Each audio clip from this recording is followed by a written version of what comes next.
You guys, you used to like compact hatchbacks, remember? If you add up the years when the Gol, then the Onix, always with pressure from the Uno, from the Palio, they were always the best-selling cars in Brazil for over 30 years. But you guys, you don't like compact hatchbacks anymore. Do you know who buys compact hatchbacks? Yes, they're still some of the best-selling cars in Brazil, right? After the Fiat Strada, we have the Volkswagen Polo, we have the Chevrolet Onix, we have the Fiat Argo, but it's not you who's buying them. No, it's the companies, it's businesses. In retail sales, the best-selling cars in Brazil today have already been, for a few years, compact SUVs. In other words, individuals want compact SUVs. But compact SUVs are expensive nowadays, right? A well-equipped one is in the range of 150,000 reais and up. That's when subcompact SUVs come in. It all started when Volkswagen looked at the Polo, let me stretch the back a bit, increase the trunk, raise the suspension a little, keep the same wheelbase, same rear seat space, same dashboard, but call it an SUV. That's how the Nivus was born, and it was a success. Fiat looked at the Argo, stretched the rear, raised the suspension, and the Pulse was born. Now Chevrolet is doing the same thing, looks at the Onix, stretches the rear overhang with a more slanted rear window, and gives the design a nice refresh. I'm already telling you, especially personally, we're here at a hotel next to Inhotim. If you've never been to Inhotim, come visit. As a Brazilian, you should know some of our country's most impressive places for art, architecture, and gastronomy. We were leaving here, and a couple stopped and looked, wow, what car is that?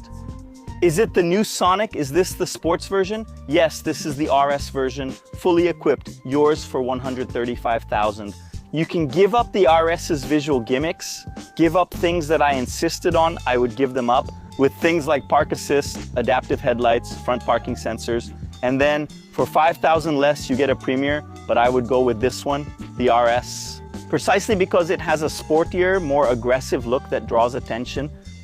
And so, the Chevrolet Sonic is born, which immediately reminds me of Sega's Blue Hedgehog. I was a Sega kid, I had a Genesis, I didn't have a Super Nintendo. So, how did it debut in our market?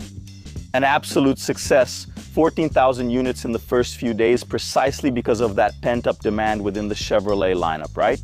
The guy who has an Onix and wants to trade up and get that upgrade has already jumped in and embraced the Sonic. As I said, stretch the rear overhang and raise the suspension a bit. It may seem minor, but it's actually significant. There's billions of reais invested here to turn the Onix into a Sonic. Where's that money? Like I said, suspension with much more sophisticated shock absorbers, higher suspension. We obviously have design work, but that includes aerodynamic care. Right, look, we have an air passage here. Look, a drag coefficient of 0.34, this kind of feature.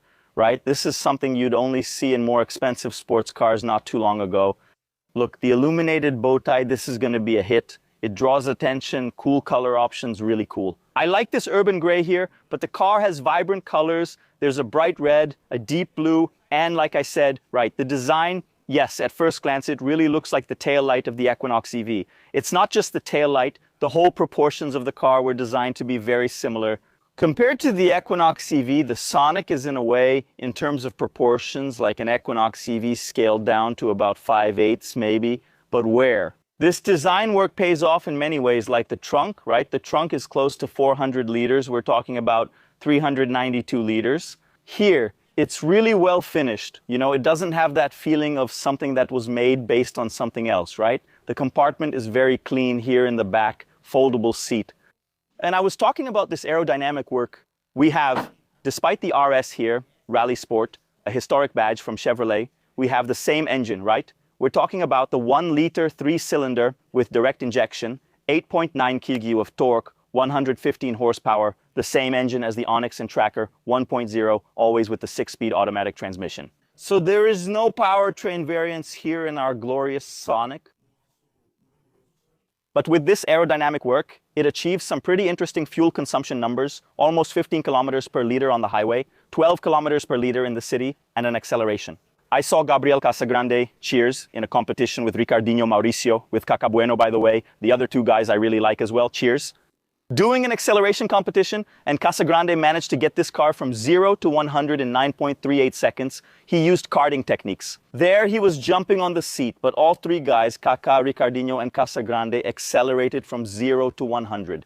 Under 10 seconds, the number Chevrolet is giving here is about 10 seconds. But why is the car so quick like that, considering it still has the same 1.0 turbo engine? There's the matter of aerodynamics and the matter of weight, right, within this subcompact SUV space, which also includes names like the Renault Cardian. The Volkswagen Terra itself is a car that was designed from the start, right, without being based on a compact hatch before. The Sonic weighs only 1,100 kilos, so it achieves some pretty interesting performance and fuel consumption numbers, even while keeping just the 1.0 engine in my heart when I see this RS with this aggressive look. And this car here is accessorized, right? It has stripes there, red trim details here on the wheels. It promises a lot in terms of performance, right? I would like to see an RS 1.2, but we know, right? The buyer of this car, this type of segment, is a more pragmatic consumer, a more urban consumer, so the 1.2 remains as the differentiator for the tracker. Regarding differentiators, there's plenty in sight too. Starting here, look, push button start, keyless entry, check out the LEDs too, more accessories there. This is available in all versions, right? These things like push button start, the LED is an accessory you can add at the dealership. You can see the dashboard, the digital cluster here with the bigger multimedia screen too, which is something only the higher end versions of the Onix have, but it's standard on all Sonic models. Steering wheel, flat bottom. The new Chevrolet bow tie is a bit flatter now. I like it this way too. Red seat belts in the RS version, that's only here. It shaves about half a second off the 0 to 100, right? But the RS has a nice touch, just the right amount of sportiness without that all-red seat from the Tracker RS, which was a bit much. Especially the Brazilian automotive internet, which tends to be very conservative and old-fashioned. Let me set the fan to a gentler breeze here so it doesn't mess up our audio. The air conditioning is that digital type we're used to, right? We have the wireless charger here, and here we have something soft, nice, multicolored, which is a feature that sets it apart from the Onix. If you like this but find it too dark, the Premier version offers a light interior and chrome details. It leans more towards luxury and sophistication, while the RS, which even has RS stamped and embroidered on the seat, delivers more sportiness. Is it an extremely well-finished car? No, it's a simpler car, right? The Onix dashboard uses the harder plastics from the Onix. But I think the big advantage of the Sonic in this segment, which is really heating up, right? The Volkswagen Terra arrived as Brazil's best-selling retail car in its first few months. It's competing there with the BYD Dolphin, and that's another issue, right? Maybe a little electrification package here would have made the Sonic more competitive, a mild hybrid powertrain, something like that. But the fact is that the big advantage here seems to be the price, right? When we look at the Sonic priced at 130,000 Rs, it's landing going straight at the Terra. Comfort lines, so the value Chevrolet is offering here. The ADAS is quite complete. You can see here lane sensor and everything else. The park assist itself, which I don't think is a big deal, but I don't see much use for it in big Brazilian cities.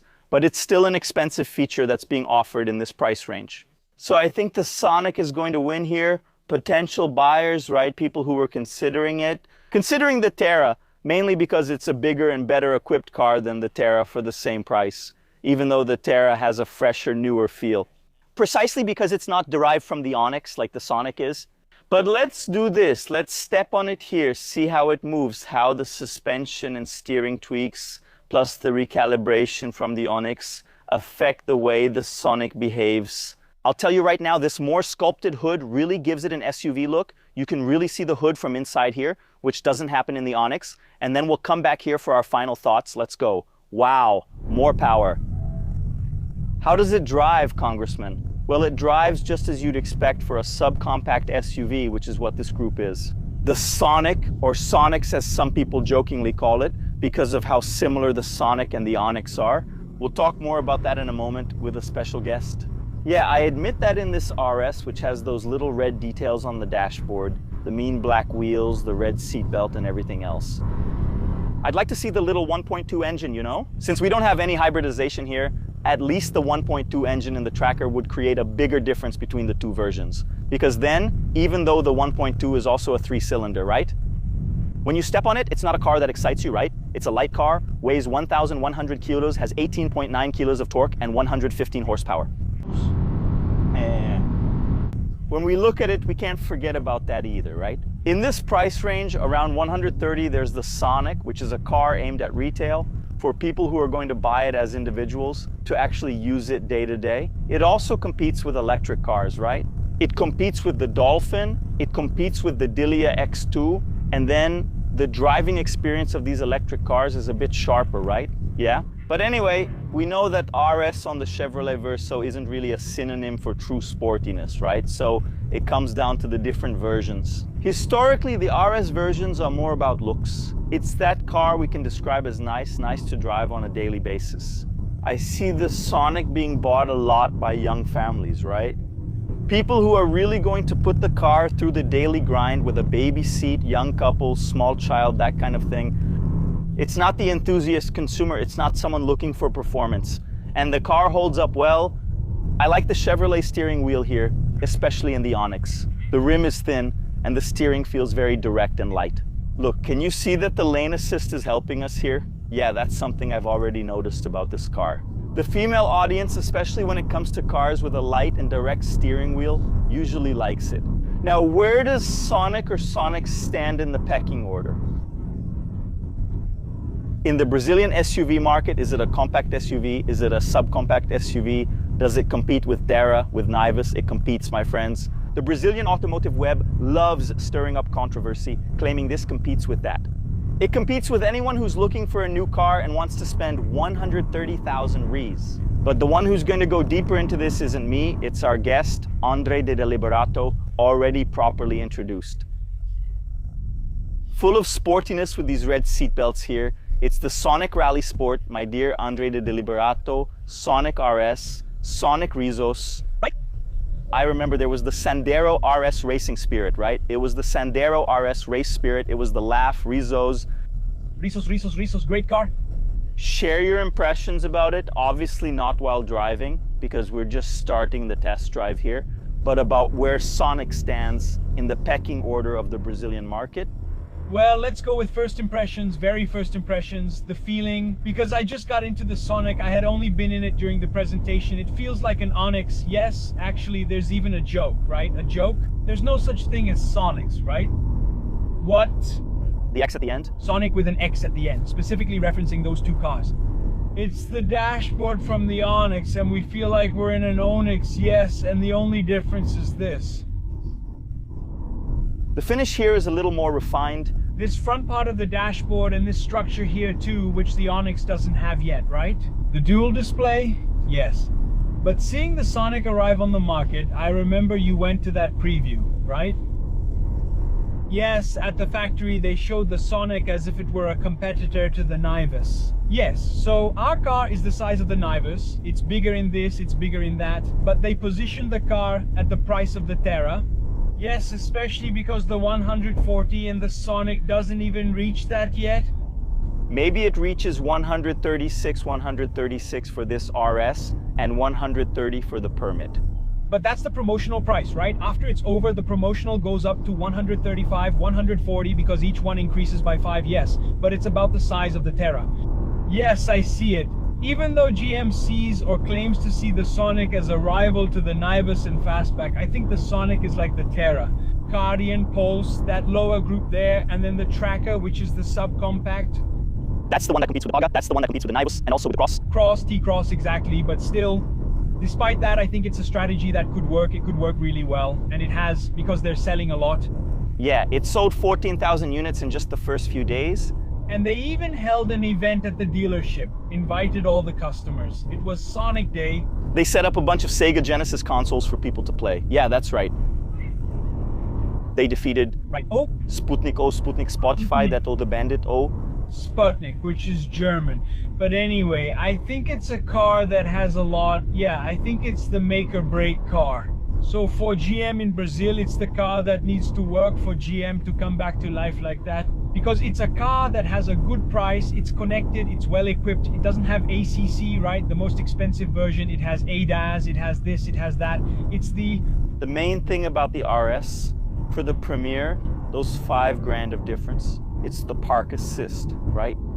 It's adaptive headlights, and I think that's it for important equipment. So parking sensors and a 360 camera. The Premier only has the rear one. But it's a fully equipped car, and that's what people like. It has the basic essentials package, which every car has nowadays, which is radio, air conditioning, power steering, among others. But it also has lane keeping assist, emergency braking. But what caught my attention here, in this first stretch, the braking is lane keeping assist. It's nice. It gives a little nudge on the steering wheel without being too aggressive, you know? right? And it beeps, you know. Yeah, but it's easy to turn off too. Just press this button here. The button is really soft, really, it's that kind of car, friendly to drive, right? Calling here the... We're talking about the glorious 1.0 three-cylinder direct injection, 18.9 kg of torque for a 1,100 kilon car is actually pretty adequate, right? 115 horsepower. But I think considering what this car is, I agree with what you're saying, right? Yeah, what is it? This here? It's a broader phenomenon across the Brazilian market as a whole. Let's look a little more closely at the retail consumer. That's exactly it.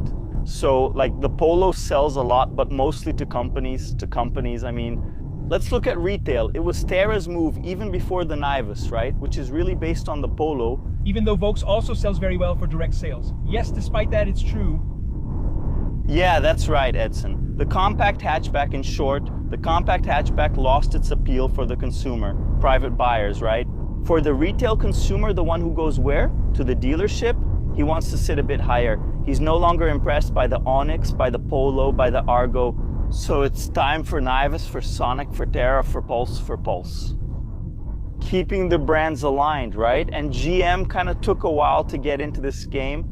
But you said something that's very interesting. They showed care for the retail customer. And that's a fact. It's curious because nowadays the best-selling cars in retail are the Creta and the HR-V. They're expensive cars, right? And if you, for example, are looking at cars, you want a taller car. Because nowadays everyone wants a little SUV, wants a taller car, even though the Sonic is. Onix with style, with a bulky look. It's a car designed for that person, In retail, individual customers and the automakers, since the retail sales market for individuals nowadays is less than half of the total market. Yes, most of the sales in the market today are direct sales. The brands have kind of set aside the retail consumer because they make money selling to companies. And it's nice to see that GM cared about this kind of guy who says, look, the guy wants a connected car, good price, fully equipped with all the advanced features, lane assist, well-equipped, safe. Let's make a car for this guy. And that's the face of the Sonic. And I think it's very interesting that GM thought about this in a way that's the opposite of what the market has been doing in recent years. Yeah, I think so, but there's still something missing in every Chevrolet. Verse. Today we're already seeing Stellantis working on this, and Volkswagen is too. Since the car is so pivotal for the brand's strategy in Brazil, it ended up missing a little hybrid powertrain option, right? GM needs to speed up this mild hybrid issue, bringing it to these cars and to the Tracker. Tracker, yes. I can say something that I think is my own opinion. I think the name Sonic isn't good for this car. It's not good. I think they had other names they could have used to drive volume. I think they could have used Corsa, right? Did you buy Corsa? The issue is it belongs to Stellantis. Today it's Opel, but Opel is struggling too, so for Opel, I give it back. But still, there were other names, yeah, Sonic too. The Astra is also in the Corsa lineup. But there are other names that could be used or even create a new one. They had that Trax, which I thought was a great name. Yes, which was sold, like here it's Tracker, right? The previous generation was sold. As Tracker. It's the top-selling SUV in the US. They could have chosen other names. I think Sonic was tied to that car from Korea and Mexico, which ended up being a flop. It was a car that barely made an impact. I think it's a name with so little recall that it just...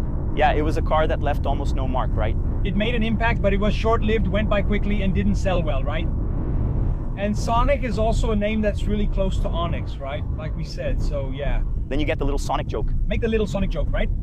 All right, so let's do this. I'll do like you did. I'll give my own personal opinion, which is 4 redundancies in 1 sentence in our final conclusions.